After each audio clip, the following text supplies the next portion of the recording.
Aline Mériot est à la tête d'une petite entreprise d'électricité à l'arrêt par mesure de précaution. Dans son sous-sol, il lui reste des exemplaires de ces précieux masques qui manquent cruellement au personnel médical. J'ai déjà fait don aux infirmiers de Feuilles-aux-Loges.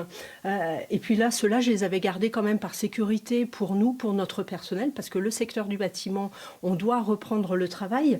Mais là, je me dis qu'il vaut mieux soigner nos soignants, protéger nos soignants.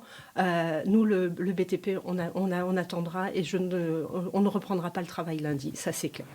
En dépit de l'appel du gouvernement, la Fédération du bâtiment du Loiret recommande aux entreprises de cesser au moins temporairement leurs activités de chantier.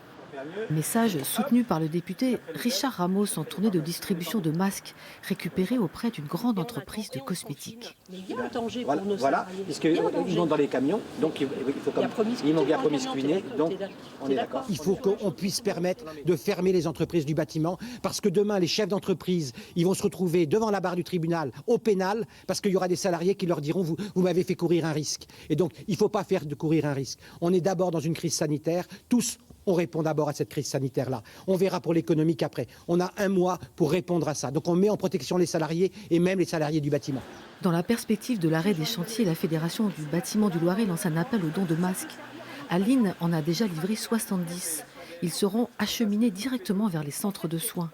À l'hôpital d'Orléans, la pénurie s'est faite sentir dès les premiers jours du confinement. Une penseuse donc de l'infirmière du bloc opératoire de l'hôpital d'Orléans qui cette semaine m'a indiqué qu'au niveau des urgences à Orléans, il n'avait pas de masque, même FFP2 et très peu de gel hydroalcoolique. Donc il y a un réel souci.